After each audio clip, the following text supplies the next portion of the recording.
Welcome to Deciphering Growth, the show that explores mental health from every angle. We bring you conversations with personal opinions, stories, and practical tips. We aim to break down the stigma and help you live your best life. So please sit back and let's dive in. Before we begin, we want to remind our listeners that this podcast represents the opinions of Tiffany Graves, Eric Stone, and the show's guests. The content here should not be used as medical advice. It is for informational purposes only, and please consult your healthcare professional for any medical questions. Views and opinions expressed in the podcast are our own and do not represent that of our places of work. This podcast should not be in any legal capacity whatsoever, including but not limited to establishing a standard of care in a legal sense or as a basis for expert witness testimony.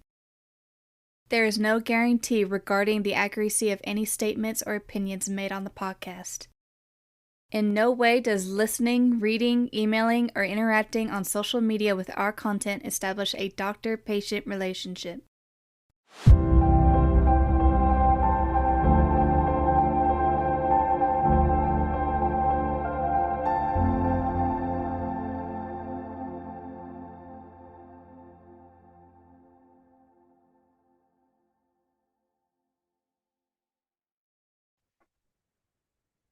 All right, guys, welcome back. We have Rose with us today. We're going to jump right in, and I'm going to let Rose introduce herself. All right. Hi, everybody. My name is Rose Kormanyos. I am a licensed marriage and family therapist. In Ohio, that's called a licensed independent marriage and family therapist. In California, where I'm also licensed, it's just called a licensed marriage and family therapist. I have a practice called Redwood Counseling, and you can maybe hear my dog chiming in. I specialize in working with couples and specifically STEM couples. So lovingly, I call this couples therapists for nerds.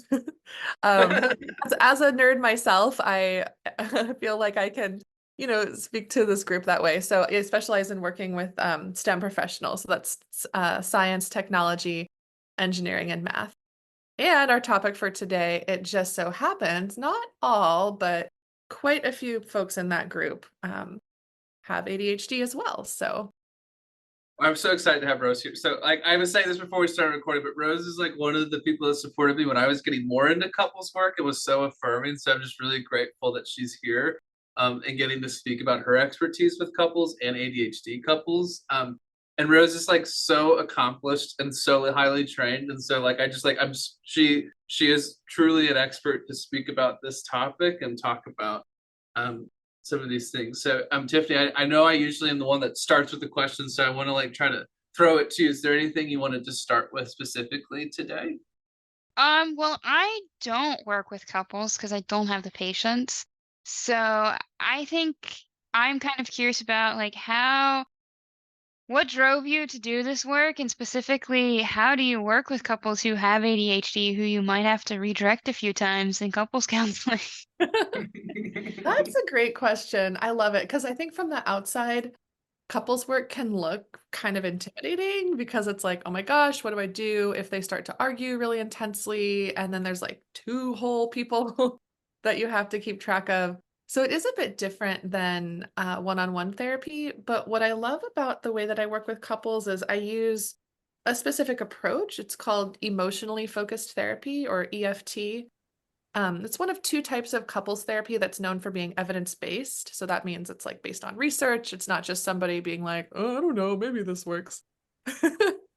Eric's doing a little hand motion. I am. I love that, Rose. Thank you. I work from the Gottman method. I'm like, no, this is research based. I promise. This isn't like I'm gonna throw. I have a stress ball in my head. You guys can't see it, but I'm not throwing a stress ball. It's like, okay, you have the talking ball. Now you talk. It's got research. So no, I love that you said that.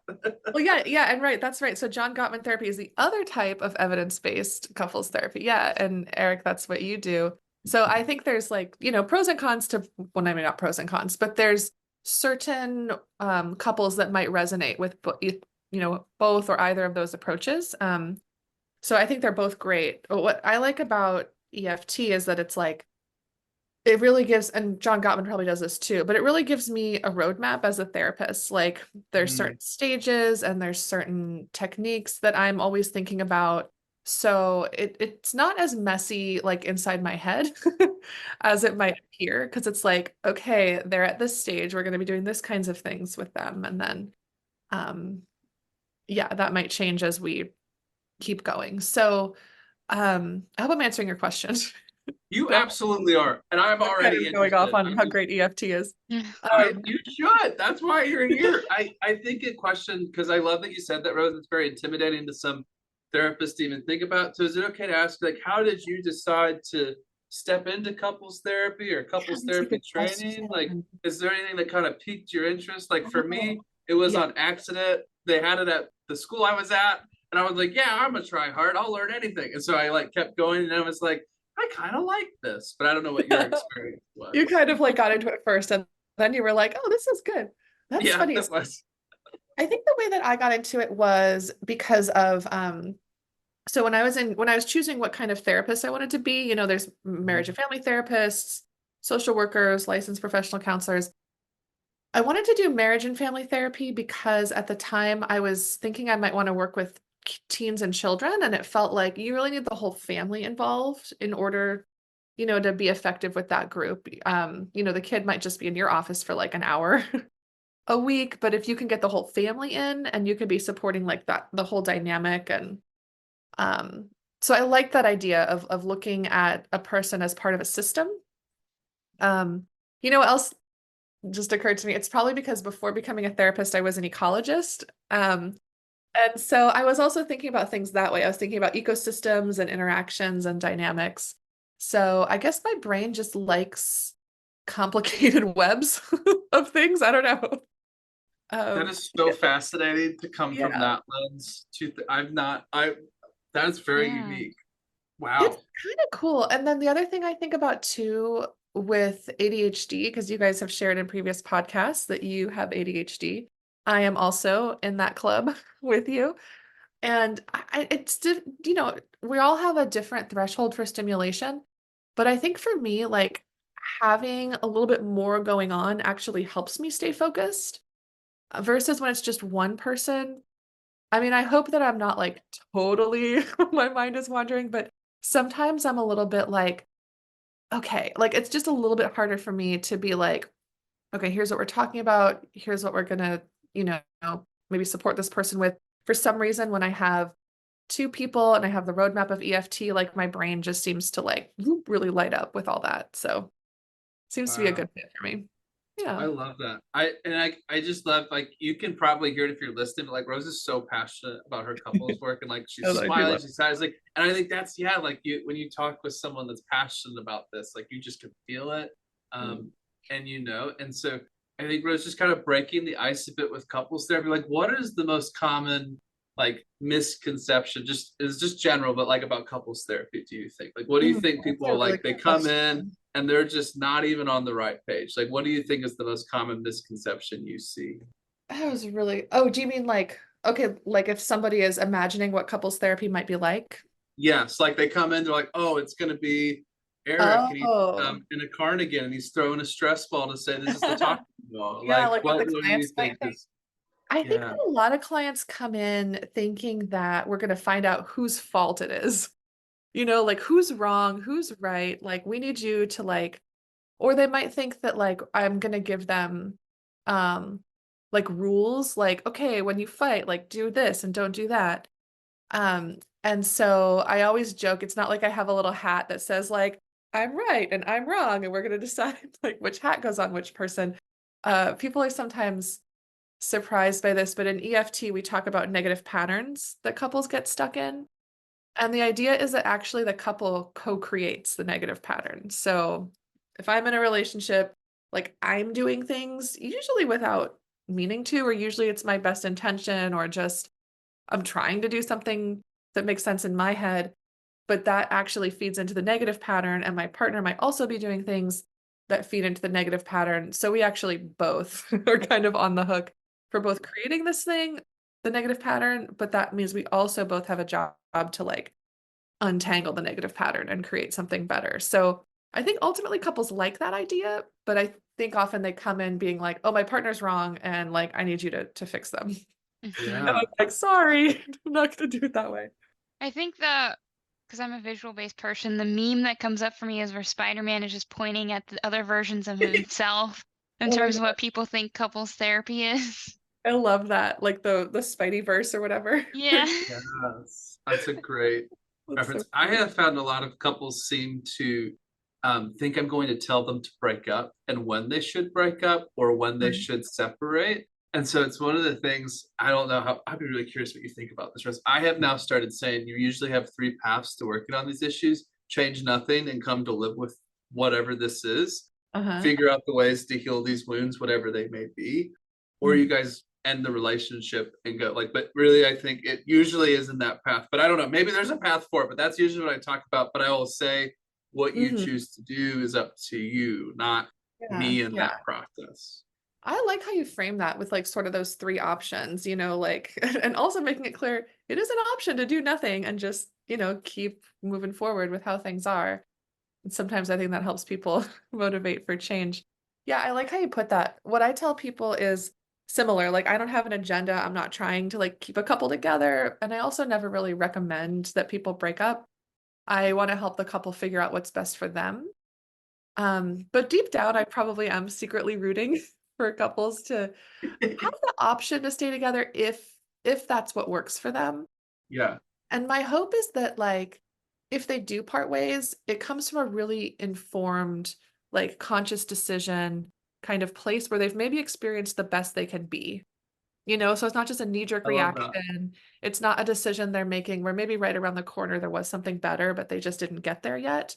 Um, but it totally does happen that we work for a while and people, and maybe even me deep down, are like, yeah, probably you guys are not each other's forever partner, and that's okay.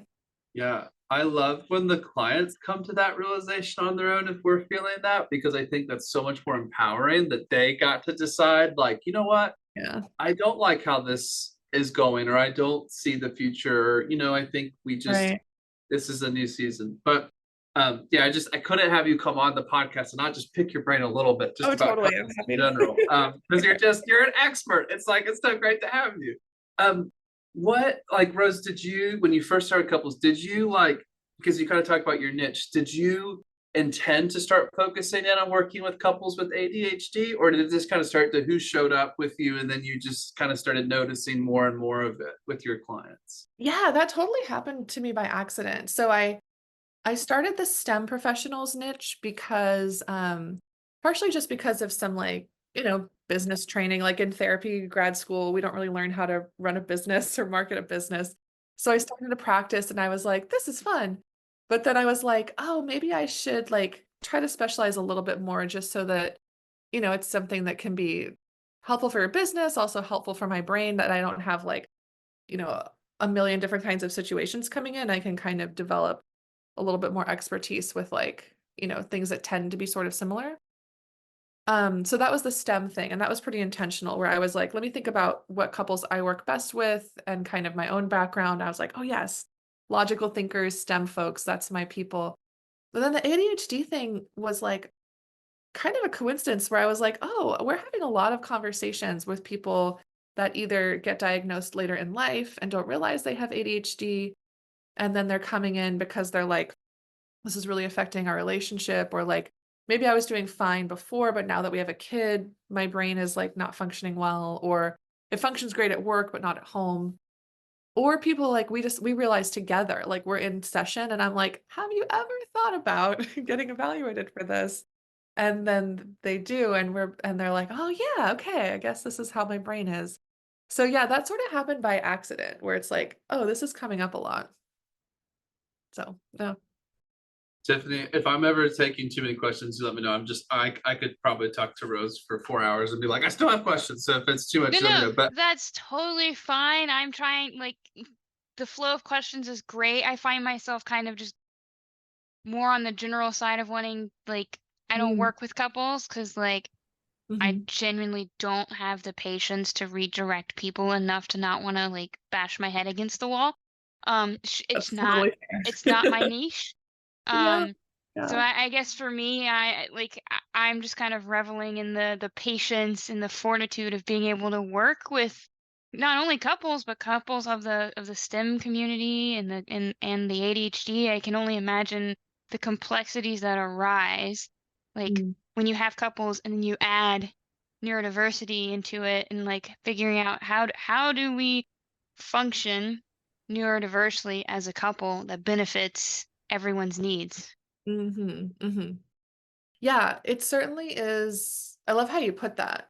Yeah, it certainly is not like a 1 or 2 session kind of thing. Although I will say, like, as weird as this is, I actually find individual work a little bit more challenging at this point. Because with the couples work, I'm like, okay, I'm just more familiar with it. But if I have one person, they could come in with anything. Like, it could be anything. Like, I don't know. So I admire you guys for that work. That is not easy, even though it, you know, just one person, but like they could be coming in with anything. That's fair. That's very So fair. Maybe it's all a we all do work matter. that's hard. Yeah, it's like all a matter of perspective, maybe on like what we're feeling. Like, oh, I Yeah. can't do that because that's how I feel about. It's funny.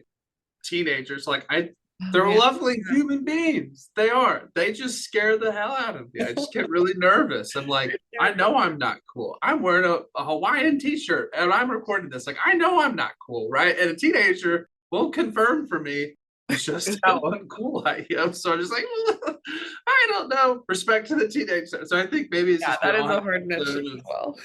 all that zone of comfort and what feels Yeah. um, workable and things. So I guess I'd be so curious because like we're kind of like we're on our ADHD kind of like we've been having all these different conversations. Like, what do you tend to notice like with couples with ADHD that maybe like unique presenting issues or unique challenges related to maybe one or both partners having ADHD, in your opinion? Yeah, I love that question.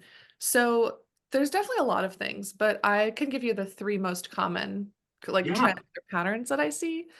So the first one is when people kind of read their partner's ADHD symptoms as intentional. So Oh. one example for that might be, well, let me give you all three and then we can kind of like, you know, flesh them out. The other one is kind of like this parent-child dynamic that can emerge, or like a I'm in charge, you're the underling kind of dynamic. And the last one I just call attachment stuff. And we can Ooh. take some time to describe what that is. But yeah, so the reading your partner's symptoms as intentional, and this could be for a couple where there's one person with ADHD and one like quote neurotypical person, Yeah. or Okay.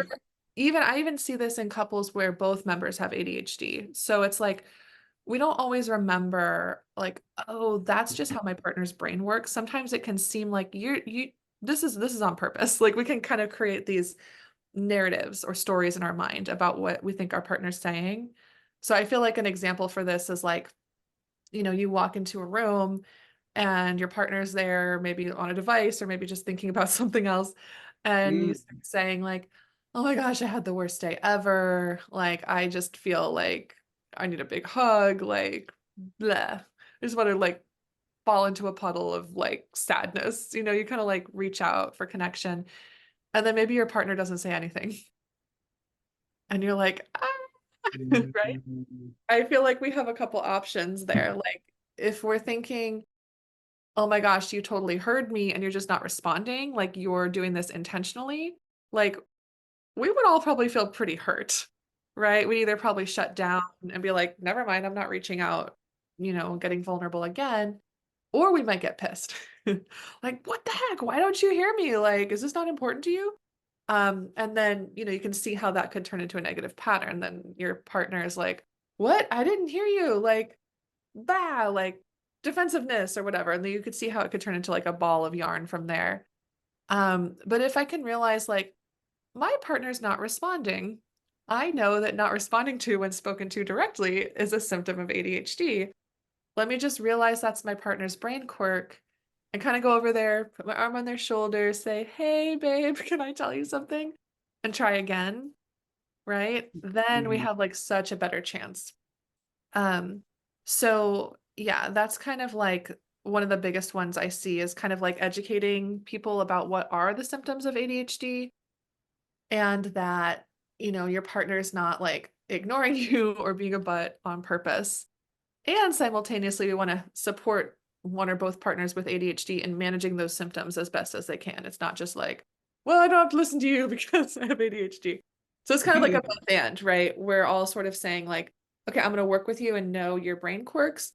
And if I'm the one with the brain quirks, I'm going to try my best to like manage those. Wow. Yeah. This is an absolute masterclass. Doesn't matter if you're a therapist or a client. I work with couples 5 days a week, and I am like sitting here like, that is a really great way of explaining that and packaging that. So that is super That's helpful. helpful. I love labeling it as brain quirks too. Oh yeah, I use that phrase a lot because it's like non-blaming and it's like we all just have, I mean, we're talking about ADHD today, but like everyone's brain has like little quirks about how it works. So yeah. Mm. And then the parent-child dynamic, like one book that talks about this a lot is by Melissa Orlov. I think it's called something like The ADHD Marriage Effect. I'll send it to you guys to put in the thing. But it's a really good book. Although I will say I have two complaints about this book. Oh, It uses the what are word the complaints? it uses the word nagging a lot. So I just want to go on record because whenever I recommend this book to people, I have these two complaints that I tell them about. I wish we get away from the word nagging because it's like, don't nag your partner, but it's like, that word is so like, I feel like it has like, I don't know what you guys think about that word. It I just feels feel like It's a icky. patriarchy term, right? I mean, Yeah. well, damn it, I'm the white man saying that. I don't know, but it feels patriarchal. I don't know. That's my reaction too. I feel like it feels like a negative stereotype of women as nags and blah, blah, blah. So I wish it used something like pester or, like repeated reminding, so just I always throw that out there. And then it also says something like a therapist should never, well, maybe she doesn't say never, but a therapist shouldn't really be asking you about your past. And I'm like, and we'll How talk does about that. therapy work if you don't do that? I think her point might be if you only ever like poke around in the past, you might not Okay. really help the couple because it's like, well, this ADHD dynamic is happening now and you need strategies for now. But also, Okay. like my third point is about attachment. So we could talk about that in a minute. But I do think the past can be very important in like informing like some of the scar tissue that's there and some of the things that you see in the present like are also tied to the past. So with those two little like disclaimers, I think this book is awesome. But yeah, she talks at length about the parent-child dynamic and she's assuming it's a neurotypical partner and a partner with ADHD, but it's like the neurotypical partner can become kind of like the task manager, like, hey, I was like, get your shoes on, which is probably because the battle I was having with my toddler this morning, but like, get your That's shoes on, awesome. it's time to go. It might not be I don't that. want to. It might not be that No, extreme. But it I can want be to stay actually. home. But it could be like, oh, did you remember like the vet appointment and this and that? It's like almost the parent like trying to get the child to like do stuff and remember stuff and then gets frustrated and disappointed when it's like, I've reminded you 3 times to do this thing. Um, and then that partner can get really angry and frustrated and feel really overwhelmed, which is understandable. The partner, who's in the quote child role can start to feel just like shame and inadequacy and I'm not good enough. No matter what I do, you're always gonna have a problem with it. So that can kind of become its own negative pattern. So take some work and time to get out of that, but some tips there are helping just helping to kind of like establish that the couple is peers and equals. There's strengths to both of their brains and how they both work. Coming up with a lot of awareness of how, the quote ADHD partner's brain, might really kick ass in certain contexts. And, maybe they're not that great at remembering the vet appointments or whatever. So how do we simultaneously like just bring the temperature down on that negative dynamic and also maybe bring in some extra supports from outside the system? Like when I say that, I mean things like either maybe an app or some coaching or even um, something like cleaners, a cleaning service, some support like there are even actually like I've seen this online, ADHD coaches and also like kind of like personal assistants that folks can hire something from outside the system so that the one partner who's been in the parent role can kind of let that, pressure go. Yeah. Does that make sense to you guys? I hope I'm being Yeah. No, that on that one. I'm Okay. silent with like soaking in because I think this is all very valuable information, but it's making sense to me a lot. Yeah. And yeah, there's definitely probably more to that, but that's just like if anyone listening finds themselves in that kind of a dynamic, that's like a place to start. Um, and then there's the attachment stuff, which is kind of my favorite stuff to talk about. Um, Ooh. yeah, so EFT is kind of known for being really based in attachment psychology. So attachment, I think of it as like our blueprint of like our very first relationships that we had growing up. Our brain kind of looks at that as like, this is what love feels like. Which might be a really great example if we have awesome, relationships starting out. But could leave some scar tissue if maybe we didn't have the best relationships growing up. And then that stuff can kind of like echo in our adult relationships. So we could probably talk about that for hours. Mm. But with ADHD, I feel like there's certain echoes of difficult experiences that folks with an ADHD brain tend to have. So things like getting lots of messages like, you're so bright, why can't you do this? You just need to try harder, right? And then someone's like, I am trying as hard as I can and I'm still failing. What does that mean about me, right? So that can leave us with some feelings of being not good enough or being broken. Or like a message is like, you're too much, like, whoa, you need to stop blurting stuff out, stop interrupting, you're too loud, you're too all over the place, right? That can leave us with some feelings of like, maybe I'm just too much for people, right? Like maybe, I don't know, maybe no one's ever going to really like accept all of who I am and what I have to offer. Um, so being aware of some of that stuff and how it might sort of echo in our negative pattern. Like if I'm a partner who, I guess back to the parent-child dynamic, if I'm someone who was always told I just can't get it right, it's never good enough, and now here my partner in my adult relationship is also giving me that same message, like, ugh, right? It's just kind of poking on that wound and it makes us maybe shut down even more or get kind of angry because we're defending that wound. So we Mm. kind of get into that stuff and how maybe these old messages from the past that are echoing might be sort of like intensifying the negative pattern that the couple is stuck in. Wow. Tiffany, go for it. Oh, I was just gonna say, yeah, like that really mirrors kind of the work I do with childhood trauma, and that like our shadows follow us around whether we want to or not, and sometimes they can prevent us from seeing like how the past is impacting the present. I love how you put that as a shadow. That's a really powerful image. I think that's great. I'm really struck by how some of your point connect, Rose, with just some of it where you were saying a bit about like the parent-child dynamic playing out, and then if you have attachment, so then if you have issues with childhood, and then someone's feeling like you feel like they're parenting you, how then that brings up this other layer, and I think Really. that's who I'm seeing. I mean, I don't specialize it in the same way you do, but that's what I have maybe seen with my couples. It's like there's wounds from that coming up, there's triggers coming up from that, and then kind of identifying it can be challenging, I think, for folks to see it zoomed out Mhm. and make some steps towards addressing it. But I do think your 3 points are spot on, spot on. Yeah. Yeah. I have a question. Whenever you're dealing with those dynamics of between attachment and like the parent-child kind of things that come up in couples counseling, how do you help individuals reframe um, being able to interact with their partner in a way that feels like it's collaborative and not parent-childish? Yeah, that's a really good question. Um, Let me see how I can kind of distill it down.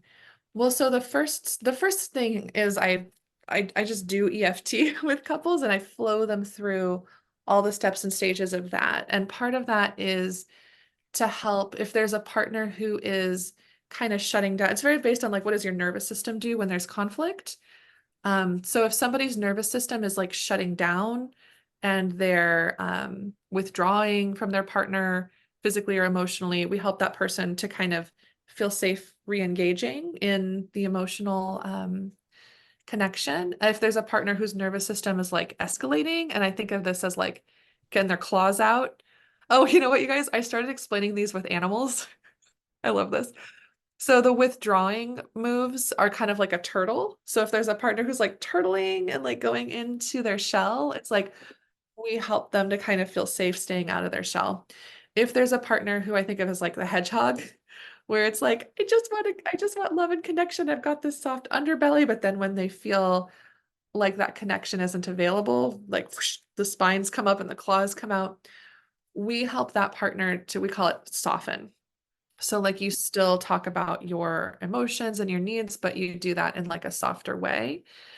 So after we kind of establish like, okay, we turn down the heat on the negative pattern, turtles out of their shell, the hedgehog's spines are nice and calm, then it's like there's enough safety in the couple to start talking about some of this past stuff. So that's when we allow them to kind of hear each other's sort of like wounds and difficult moments, where we might facilitate one partner in really kind of describing the pain of what was it like to grow up with a neurodiverse brain before maybe you even knew that was a thing. Or maybe you did know it was a thing and you were always like the ADHD kid, like whatever their story is, we sort of help them to kind of really share with their partner how painful that was, which usually by that time, the other partner can hear it.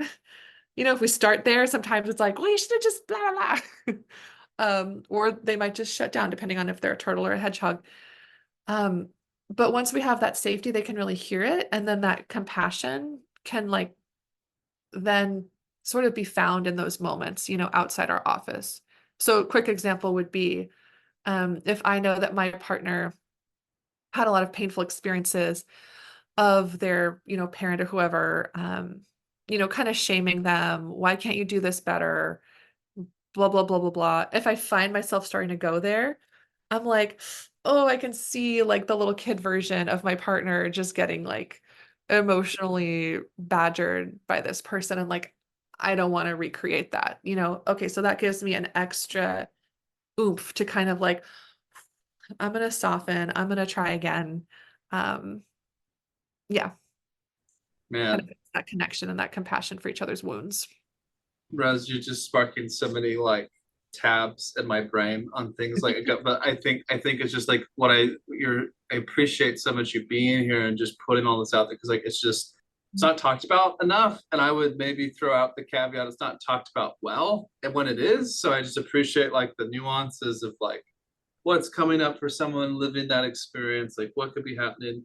I think Yeah. one of the things I'm really curious and like your perspective on, and this is a challenge we've talked about with other people, but I think that just relates to this, like how are you handling in session maybe when a client says like, well, I have ADHD, so like, you know, I'm not going to listen to you, or hey, you know, like I have ADHD, so of course I'm going to miss all these like executive functioning things, so that's just the way it is, you have to go like, because I do want to support that person when they need that support, but how do you support maybe a neurotypical partner that's maybe having the Mhm. diagnosis slightly used against them, like, well, you know. Yeah, no, that's a really great question. And it does, at first I was like, does that happen? And then I'm like thinking of examples. I'm like, oh yeah, I have seen that. Um, I think that so part of EFT is that we help the couple to first identify their negative pattern, and then we help each partner to kind of own their moves, right? So it's kind of like, and this is probably one of the hardest parts, in my opinion, of EFT is like, okay, we have to help them be like, okay, what's your pattern? I could describe it. My partner does A, and then that triggers me. That's usually the easy part. I can know the things that my partner does that piss me off, and then my response feels like totally normal. But part of EFT is like, as a therapist, the therapist needs to help the couple for both of them to kind of take ownership, take responsibility for the things that they do in the pattern that are painful for their partner. And so like I keep switching from the therapist or the client, but like if I'm the client, let's say I need to know, okay, not only what does my partner do and how does that trigger me, but like what are the things that I do that's probably not my finest moment, but I do them. And how does that feel inside for my partner? And I need to really understand that feeling. Like I need to be able to like visualize it and really step out of my own frustrations and put myself in their shoes and be like, oh yeah, that would really hurt. Or that would be really overwhelming. So in other words, in your example, Eric, when um if I'm a partner, I keep switching who I am. Now I'm a partner. It's okay. Thanks for clarifying the roles. I'm still Yeah. with you though. I'm strapped in. Whatever we're going, I'm in. I'm Okay. in. I'm hearing you today. I need like a puppet show or something. I guess what's hard about the couples work. You have to like think about all the people. Okay, but Yeah. let's say I'm a partner who has ADHD and I just want to be defensive and be like, that's just my brain, deal with it. Sorry, I didn't hide that when you married me. Like, deal with it. But if I can see like, oh my gosh, I know that I don't do these things on purpose, but wow, it really hurts my partner. And I can really like feel and visualize and kind of walk around in the feeling my partner has when like, yes, I did say I would get, here's my example here. I told my partner I would get his headlight repaired for his birthday. And then I proceeded to just keep forgetting. This is a real life example, you guys, from my life. Um, he he kept reminding me, like, are you gonna do this for me? And I was like, oh yeah, I'm gonna do this. It took me an embarrassingly long time. Um, but let's say he has some scar tissue around being let down over and over again as a kid. Like, and here I am replicating that and telling him, yes, I'm gonna do this for you. And wow, it must be painful for you when you thought you could depend on me for this, and now you're having to leave work while it's still daylight because I haven't gotten your headlight repaired yet. Right. So I need to like visualize that feeling and realize like that's painful for my partner. So I need to try my very best to really get this done. I'm giving you guys an example of a time I failed. Oh, I think we all fail. It's how we Yes. learn and grow. So I appreciate your vulnerability and honesty. I think about, yeah, I just think that's real life. And I think you just highlight it really well. Like us therapists, while highly trained and can be experts, are also people, and we're not like Right. living in castles on palaces and, looking down at stuff. Like we're very much in the Sure. midst going through life as well. Yeah. And just while you're still here, I just had just maybe two questions that I think that you are qualified to maybe speak on, that I think maybe others wouldn't feel like they could give an answer. I have found sometimes when I'm working with couples, because I do telehealth work with couples, sometimes that is a barrier where they're like, whether it's scheduling, logistics, whatever it is, how we find each other. But then they're like, well, does telehealth really work? And so Mhm. I talk a lot. So I'm going to hear because you provide telehealth couples therapy. So I'm like, how do you maybe discuss that or approach that with your couples, Rose? I'd be so curious. Yeah, that's a great question. I wonder what you guys think too, because like back when COVID started, I was definitely seeing people in person. And then, everybody was like, oh no, what are we gonna do? Is the world ending? Yeah.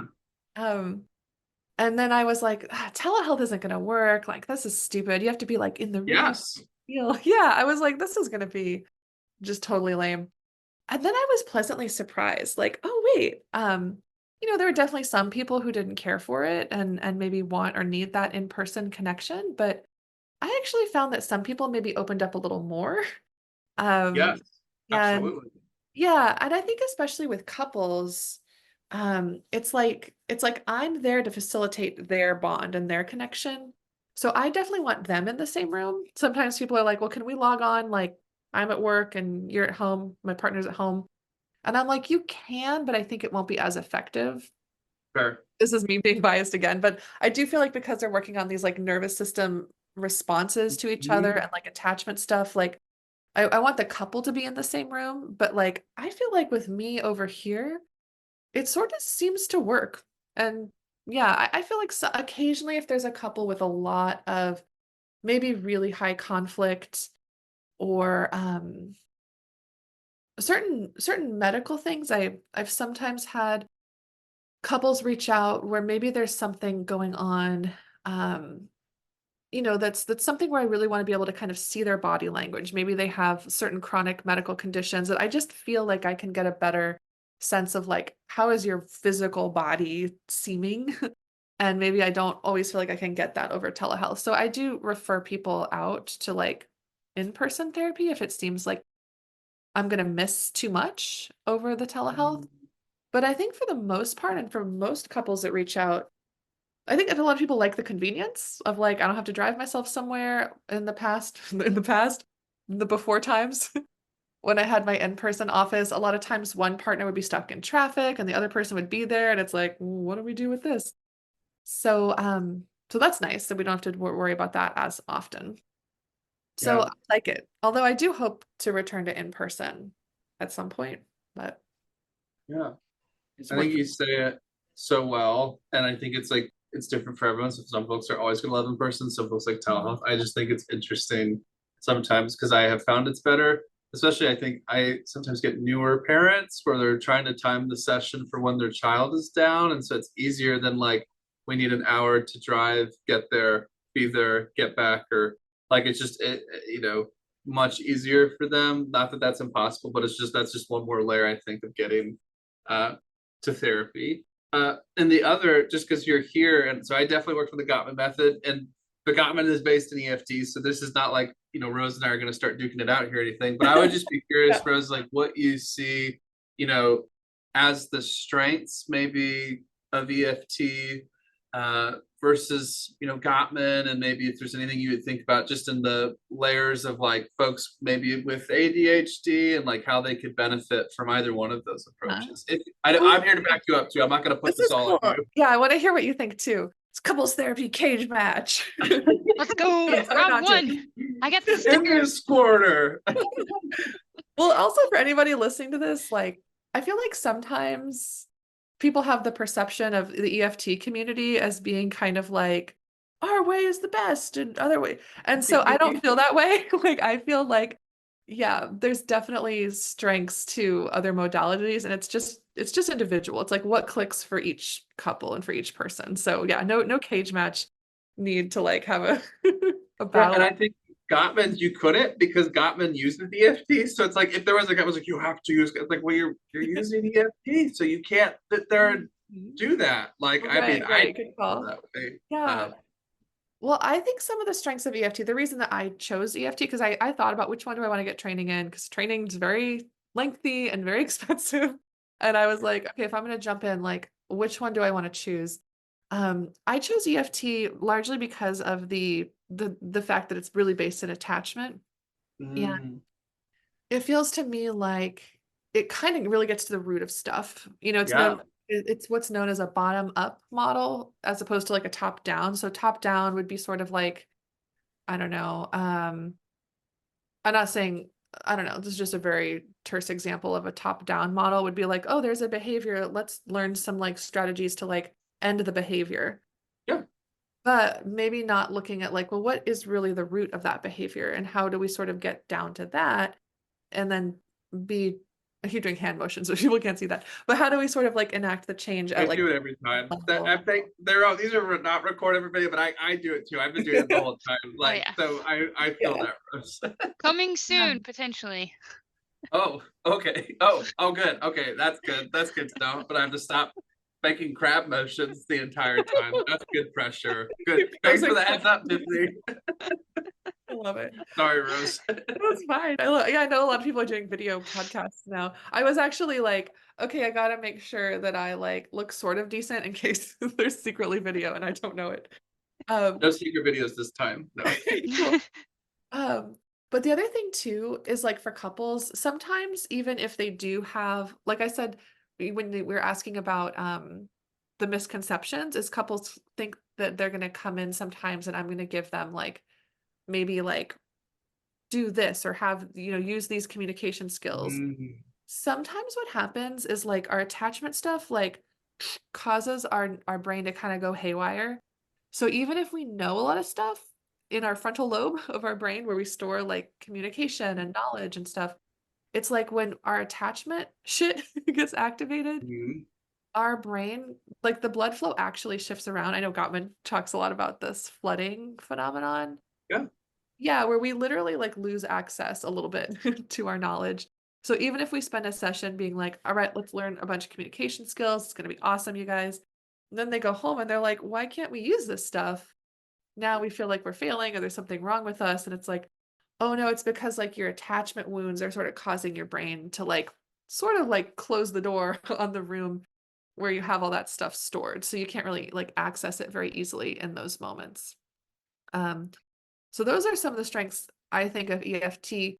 Although, Eric, I want to hear from you because I have referred couples to Gottman because sometimes people just really want like an approach that's like more structured. Like we want handouts, Yeah. we want homework.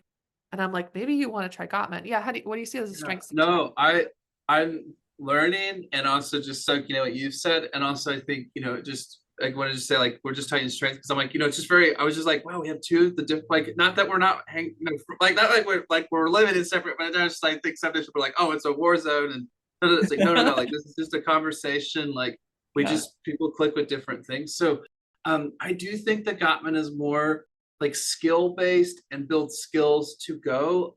It is a little more structured with it. I was thinking as you've sat there, I was like, I've done some like training, like some of the polyvagal stuff and like all that like, kind of which goes into feeling flooded. And I think that is so helpful just in the context we're talking about like ADHD folks and neurodiverse and like getting overwhelmed. And so I think like when I talk about flooding from the Gottman method, I'm taking like, the nervous system. I was like, okay, so there's like activated and then there's exhausted and there's, feeling, secure. And I think you have, like, I think, I don't know. I like that both of these approaches, while they have structure or freedom, like you can bring in other evidence-based things with them. So Sure. I love the Gottman method just because it's like this zoomed out thing. And what I mean to say is like, so I meet with one of my couples, I do a consult, I'm like, okay, we do an intake. Then we send them the Gottman checkup, which is like scores all this Yeah. stuff. If I were to ask my couples these questions, I would be there for like 10 hours. It's Oh, so they all figured it out at home. yeah, so they I get a love that. checkup, they Yeah. can score it. I get it. And then the checkup will go through the Gottman Institute and then like will let me know, hey, these are some things we would recommend you to focus on. Now you can do a post checkout, which is really cool because then couples can see where they've grown. But it's just really powerful. So they do the checkup and then I meet with them individually for a session apiece, screening for different things and go over it. Then we come back together, make a plan. And so it's almost like we do Yeah. this very zoomed out, kind of systemic approach. And then when we come in, it's like, man, if they're on the same page, I'm on the same page, and the checkup's on the same page. I'm like, man, we Yeah. Oh, are that's nice. zeroed in on like what we're gonna work on. And then Love I that. think it's just skills based and going. And so there's a lot about conflict, but not to your level, Rose, with EFT, but there is about the cycles and like perpetual versus solvable conflict and wounds. Yeah. And so I have enjoyed it just because it allows folks to get some breathing room sometimes where they truly are. Think about some of my neurodiverse partners and couples, like they are really not realizing they're flooded and overwhelmed. Yeah. It's And then hard to. also sometimes not realizing what's going on for their partner. And so it was a little self-serving the question I asked you because I have found with my neurodiverse partners and couples, they are not always understanding how it's coming off. Not like there's definitely like support and accommodations, but I have found sometimes the partners are like, well, hey, I have ADHD.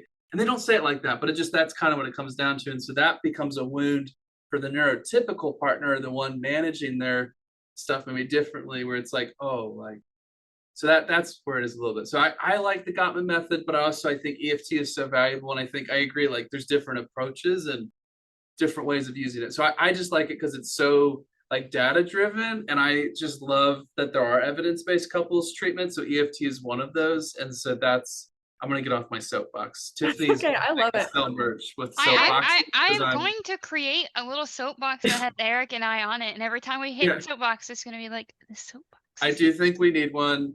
I just have because I think sometimes folks, and I work a lot with like folks that have been impacted by like addiction and maybe like veterans. And so to just be able to say like there is a data-driven, evidence-based model for working on these things, there is hope, I think is so life-giving and For sure. powerful. Even when we think about trauma, where folks are just stuck in these cycles and I'm honestly like, find the right pick EFT, pick Gottman, but just find the right fit to get in and work on it because that's a very different space. So I'm gonna turn it to you, Rose. I'm sorry. I'm getting all No, I spicy. love it because I sometimes when I have a couple that I have a feeling might be a better fit for John Gottman, I'm like not that great at explaining how it works because I'm like, I'm not really trained in it, but it's Good.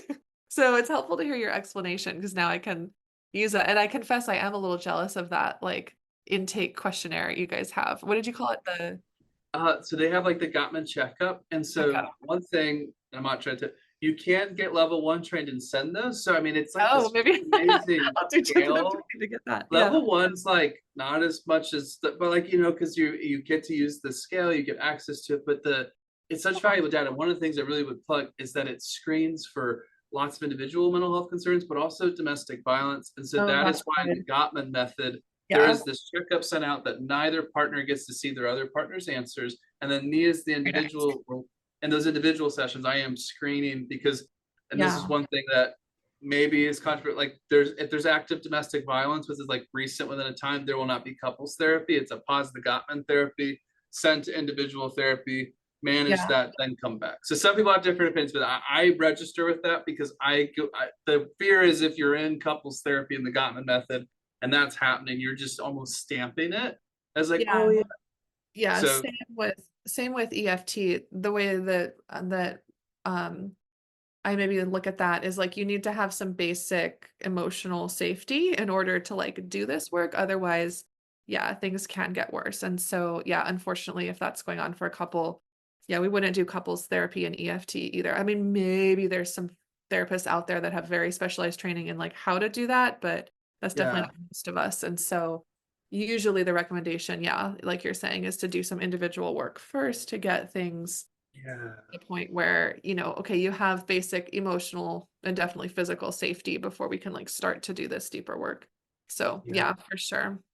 I appreciate you saying that because I mean that's helpful. It's like I didn't assume like that for you, but I think it's just helpful, like because honestly, I'm like if you're a prospective client listening to this, like when you Yeah. search like more than likely one of the things that they will say they're trained in is EFT or Gottman. So this is just like a understanding Yeah, a little bit sure. of what it is. But Rose, I want to be respectful of your time. I want to say thank you for being here. And I also want to let people know where to find you and hear more about the wonderful stuff you're doing. So where can people find your information or contact? And I know you have like a product that relates to Oh, I this. do. We're That's talking right. about.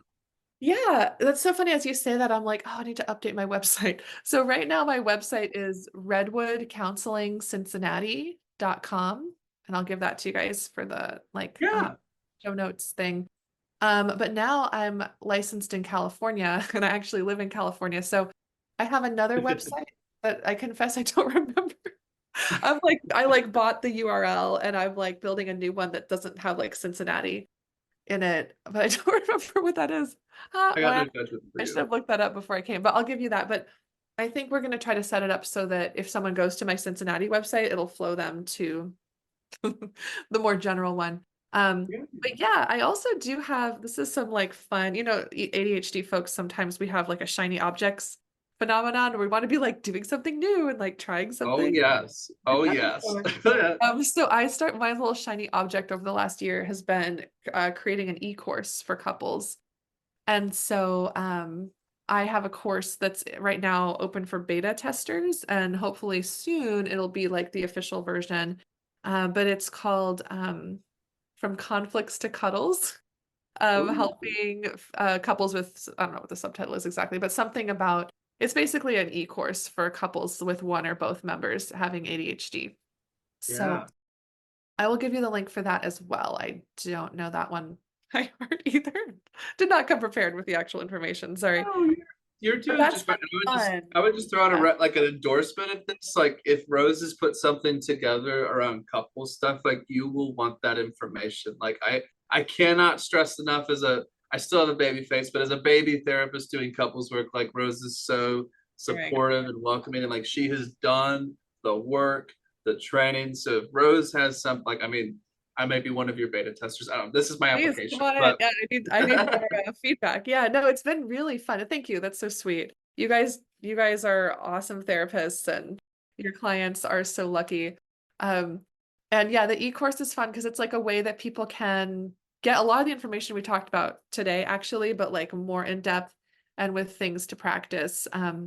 But maybe you don't have time to do weekly couples therapy, or maybe you don't want to shell out for weekly couples therapy, uh, or you just want something that's a little bit more structured or something that you can't find a therapist that has openings that work with your, work schedule. So yeah, I wanted to create some resource for folks that like, where you live in a different state and you don't have like maybe a lot of EFT or Gottman trained therapists like in your state, like, you know, yeah, anyone can access this course. So yeah, that'll be there. And I'm excited that you guys are, yeah, putting the information out there for folks. Thank you. Yeah. No, we'll get the socials. Just want to say thank you again, Rose, for being here and just like sharing some of your expertise. And I would just say thank you for being like so open to all of the spots people are on the journey. Because one of the things our goal is of having this podcast that we talk about a lot is like just breaking down barriers, understanding like ways people can get connected. So whether it's like doing couples therapy with like ADHD or like a course, like we're big on all those options of getting stuff. And I want to throw it to you, Tiffany. I didn't even have coffee. I made sure to not come too caffeinated because I knew I'd get excited. But is there anything else you have, Miss Tiffany? No, I think I just want to extend my appreciation for you being here. And I feel like you haven't changed my mind about working with couples, but I feel like I've learned a lot in terms of like how the relationships work and things of that nature. And I do truly respect people that work with couples. It's a whole beast in itself. Well, thank you. And you guys are doing awesome work out there too. So yay. Hooray for therapists. Yay! Everybody gets a high five. You get a Yay. high five. You get May yeah. everyone find the best therapist for them, including other therapists, because we all Yes. get to be on Yes. both sides of the couch. So yeah, the world always needs good folks doing all kinds of work. So yeah, thanks for what you guys are doing. And thanks for this podcast. This is fun that you guys are like taking the things you're thinking about and putting them out there for a larger community. That rocks. Thanks, Rose. Well, we'll maybe have to have you back sometime. I'm sure that would be fun. We may be getting some requests even now. I don't know. We don't actually Right have this now. live, but we may. Who knows? But we'll definitely plug your stuff and see you. We'll definitely stay in touch. Thank you so much, you guys. Take care. Yeah. Thanks for tuning in to this week's episode of Deciphering Growth. We hope you found our conversation helpful and insightful. If you enjoyed this episode, subscribe to our podcast so you never miss an episode. Don't hesitate to contact us on social media if you have any questions or comments. We'd love to hear from you. Until next time, keep growing.